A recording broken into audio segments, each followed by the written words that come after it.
Bapak Ibu jangan buru-buru geser dulu ya. Saya paham judul update PP 2026 itu bikin hati auto tegang karena di dalamnya ada 3 kata yang selalu ditunggu, rapel, THR, dan gaji ke-13. Tiga-tiganya ini kalau benar turun rasanya seperti napas tambahan. Tapi yang bikin banyak orang capek adalah satu hal, kabarnya sering lebih cepat daripada aturannya. Jadi hari ini saya ajak Bapak Ibu menaruh emosi di tempat yang aman. Kita bahas dengan cara yang rapi, pelan-pelan, supaya Bapak Ibu pulang dari video ini dengan satu hal penting.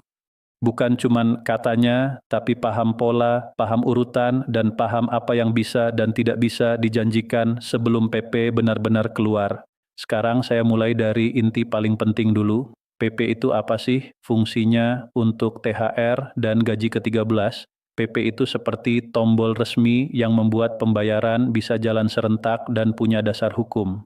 Tanpa PP, lembaga penyalur tidak berani menyalurkan sesuatu yang sifatnya kebijakan tahunan. Kenapa? Karena uang yang dibayarkan itu uang negara dan semua harus bisa dipertanggungjawabkan. Jadi kalau Bapak Ibu dengar kalimat masih menunggu PP, itu bukan alasan mengada-ada, itu memang pintu utama yang harus dibuka dulu. Nah, update PP 2026 yang paling jujur untuk situasi sekarang adalah begini. Kalau PP khusus THR dan gaji ke-13 tahun 2026 belum diumumkan secara resmi, maka jadwal pastinya belum bisa dikunci. Yang bisa kita pegang adalah pola tahun-tahun sebelumnya. Pola itu berguna untuk siaga, bukan untuk mengunci tanggal. Ini penting supaya Bapak Ibu tidak kecewa karena menunggu tanggal tertentu yang ternyata hanya rumor. Sekarang kita pisahkan dulu 3 hal ini, karena banyak orang mencampur adukkan seolah-olah satu paket. Pertama, THR pensiunan. THR itu biasanya dibayarkan sebelum Idul Fitri dan seringnya masuk pada rentang awal sampai pertengahan bulan menjelang Lebaran. Ada tahun yang cair lebih awal, ada yang mendekati, tapi jarang sekali mepet sekali. Tujuannya jelas, supaya penerima bisa mempersiapkan kebutuhan Ramadan dan Lebaran. Jadi kalau Bapak Ibu bertanya THR 2026, kira-kira kapan? Pola paling logis adalah bergerak di awal Ramadan, dan biasanya sebelum minggu-minggu terakhir menjelang Lebaran. Tapi sekali lagi, tanggal pasti menunggu PP dan aturan teknisnya. Kedua, gaji ke-13 pensiunan. Banyak yang menyangka gaji ke-13 itu kembarannya THR yang cair bareng, padahal pola umumnya beda. Gaji ke-13 biasanya diarahkan untuk kebutuhan pertengahan tahun dan sering dikaitkan dengan masa tahun ajaran baru atau kebutuhan keluarga di tengah tahun. Karena itu, pola yang sering terjadi adalah gaji ke-13 cair sekitar pertengahan tahun, biasanya sekitar bulan Juni atau Juli, kadang bisa maju sedikit, kadang mundur sedikit, tergantung keputusan resmi. Jadi jangan menunggu gaji ke-13 di bulan yang sama dengan THR, kecuali ada kebijakan khusus yang secara eksplisit menyatukan, dan itu pun harus tertulis resmi. Ketiga, rapel pensiunan. Nah, ini yang paling bikin heboh. Saya mau tegas, rapel itu bukan pasti ada setiap tahun. Rapel hanya muncul kalau ada kebijakan penyesuaian yang berlaku mundur. Jadi kalau tidak ada kenaikan baru, atau kenaikannya berlaku mulai bulan tertentu tanpa berlaku surut, maka rapel bisa jadi tidak ada. Banyak orang salah paham, mengira setiap ada pembahasan kenaikan, otomatis rapel pasti cair. Padahal rapel itu akibat dari kebijakan yang retroaktif, bukan bonus tahunan. Jadi kalau Bapak Ibu dengar rapel disebut-sebut akan cair bersamaan dengan THR dan gaji ke-13, Bapak Ibu harus langsung pasang mode verifikasi. Ada dasar hukumnya atau belum, ada aturan yang menyebut berlaku surut atau tidak. Kalau belum ada, maka rapel masih berada di wilayah wacana dan harapan. Sekarang saya ajak Bapak Ibu melihat kenapa PP 2026 sering jadi bahan gorengan konten. Karena banyak orang mengira PP itu seperti pengumuman biasa, padahal PP itu dokumen resmi. Kalau PP sudah keluar, biasanya bunyinya jelas. Siapa penerima, komponen apa yang dibayarkan, kapan paling cepat bisa dibayar, dan bagaimana mekanismenya. Dan setelah PP keluar, biasanya akan disusul aturan teknis yang mengatur pelaksanaan di lapangan. Nah, aturan teknis inilah yang bikin dana benar-benar bisa ditransfer sesuai sistem, baik untuk ASN aktif maupun pensiunan. Jadi begini cara berpikirnya Pak Bu, kalau Bapak Ibu ingin tahu Sudah resmi atau belum, jangan cari video paling viral. Cari tanda-tanda formalnya. Tanda-tanda formal itu biasanya seperti ada pernyataan resmi yang tegas, ada dokumen aturan yang jelas, lalu instansi penyalur mulai menyampaikan mekanisme dan jadwal. Kalau baru sebatas katanya sudah diteken, tapi tidak ada penjelasan resmi yang bisa diperiksa, itu biasanya belum bisa dijadikan pegangan. Sekarang, saya masuk ke pertanyaan yang sering muncul di komentar. Kalau PP belum keluar, berarti tidak cair. Tidak begitu. Yang benar, kalau PP belum keluar, pembayaran belum bisa dijalankan secara nasional dengan dasar hukum yang jelas. Pemerintah bisa saja sudah menyiapkan anggaran, sudah rapat, sudah finalisasi, tapi publik belum mendapat kepastian tanggal karena pintu formalnya belum dibuka. Jadi jangan langsung putus asa, tapi juga jangan mengunci tanggal. Pegang prinsip tengah, siaga, tapi realistis. Nah, sekarang saya kasih Bapak Ibu gambaran timeline yang masuk akal berdasarkan pola, bukan janji. Ini penting supaya Bapak Ibu punya rencana mental. Untuk THR, pola paling sering adalah diumumkan lebih dekat ke waktunya, lalu pencairan bergerak di awal Ramadan sampai sebelum minggu-minggu terakhir Lebaran. Jadi kalau Bapak Ibu mulai awal bulan cek rekening, itu wajar. Tapi jangan panik kalau tetangga sudah masuk duluan.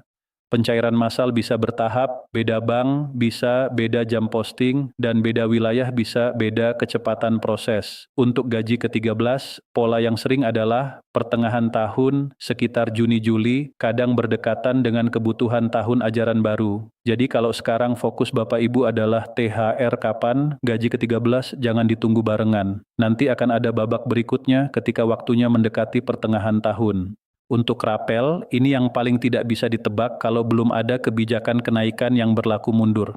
Jadi rapel tidak bisa dipatok dengan pola kalender saja. Rapel itu mengikuti dua hal, keputusan kenaikan dan bunyi aturan tentang tanggal berlaku. Kalau aturan menyebut berlaku mundur dari Januari misalnya, maka rapel bisa muncul untuk bulan-bulan yang terlewat. Tapi kalau aturan menyebut berlaku mulai bulan pengundangan, rapel bisa tidak ada. Maka rapel itu menunggu bunyi aturan, bukan menunggu hari di kalender. Sekarang saya mau ajak Bapak Ibu berhenti sebentar dan bertanya, kalau begitu apa yang harus saya lakukan sekarang? Nah, ini bagian yang paling berguna, karena ini yang bisa Bapak Ibu kontrol. Pertama, rapikan akses rekening. Banyak orang menunggu THR dan gaji ke-13, tapi lupa memastikan kartu ATM masih aktif, PIN masih ingat, dan rekening tidak pasif. Kalau uang sudah masuk tapi Bapak Ibu tidak bisa akses, stresnya dua kali. Jadi sebelum masa pencairan, cek dulu aksesnya. Kedua, jangan mudah percaya pesan yang meminta data. Momen THR dan gaji ke-13 selalu jadi musim penipuan.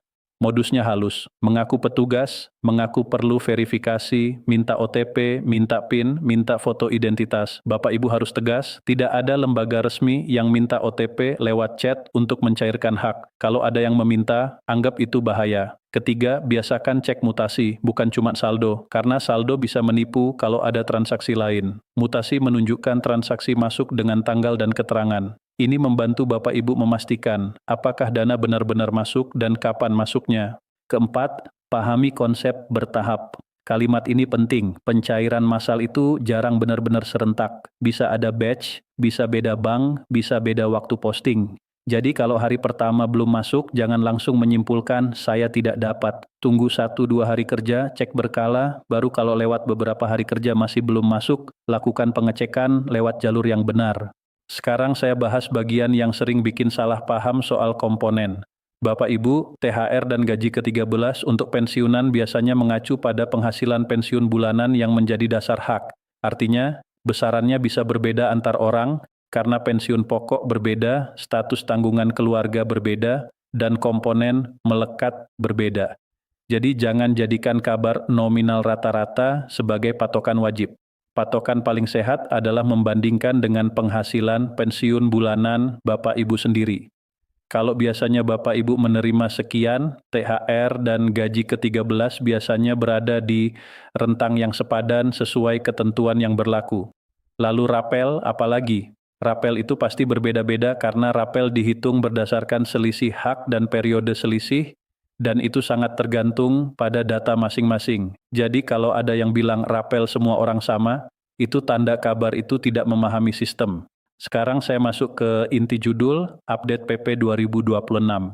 Saya mau bilang dengan cara yang menenangkan Pak Bu, update paling aman adalah menunggu pengumuman resmi PP untuk 2026, karena tanpa itu kita hanya bisa bicara pola. Pola itu membantu kita siaga, tapi bukan memaku tanggal. Jadi sikap paling bijak sekarang adalah, jangan terpancing judul yang menyatakan sudah resmi, kalau belum ada bukti aturan yang jelas.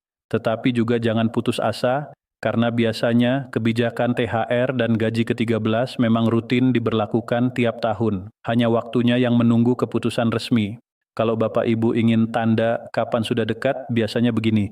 Mulai ramai pembahasan resmi, lalu tidak lama muncul pengumuman yang lebih tegas tentang jadwal, kemudian bank penyalur dan lembaga penyalur mulai mengarahkan penerima untuk cek rekening dan menyiapkan data. Ketika fase ini muncul, biasanya pencairan sudah dekat. Beda dengan rumor yang hanya berputar di grup WhatsApp dan tidak diikuti penjelasan mekanisme. Rumor itu biasanya hanya memancing emosi. Bapak Ibu, sebelum saya tutup, saya ingin kasih rangkuman yang mudah diingat. THR biasanya bergerak sebelum Lebaran, gaji ke-13 biasanya bergerak pertengahan tahun, rapel hanya ada kalau ada kebijakan yang berlaku mundur. Dan semuanya butuh dasar aturan yang jelas supaya bisa dibayar dengan aman. Jadi kalau Bapak Ibu melihat kabar yang menyatukan rapel, THR, dan gaji ke-13 cair bareng di satu tanggal, jangan langsung percaya. Itu harus diuji dengan satu pertanyaan sederhana, aturannya sudah keluar atau belum? Kalau Bapak Ibu merasa video ini membantu, tulis di komentar "saya jadi tenang", dan tulis juga bank penyalur yang Bapak Ibu pakai, karena beda bank kadang beda jam posting. Nanti saya bisa buat versi lanjutan, temanya beda lagi, khusus membahas cara membaca mutasi rekening, cara membedakan dana pensiun rutin dengan THR gaji 13, dan cara menghadapi jika pencairan bertahap supaya tidak panik. Terakhir Pak Bu, kita tutup dengan prinsip yang paling aman. Hak itu akan datang lewat jalur resmi. Tugas kita bukan menebak-nebak tanggal, tapi menyiapkan yang bisa kita siapkan. Rekening aktif, akses aman, data rapi, dan hati tidak mudah terpancing. Semoga PP 2026 segera jelas, semoga THR lancar, semoga gaji ke-13 lancar, dan kalaupun ada rapel, semoga benar-benar dibayar sesuai mekanisme yang adil dan aman.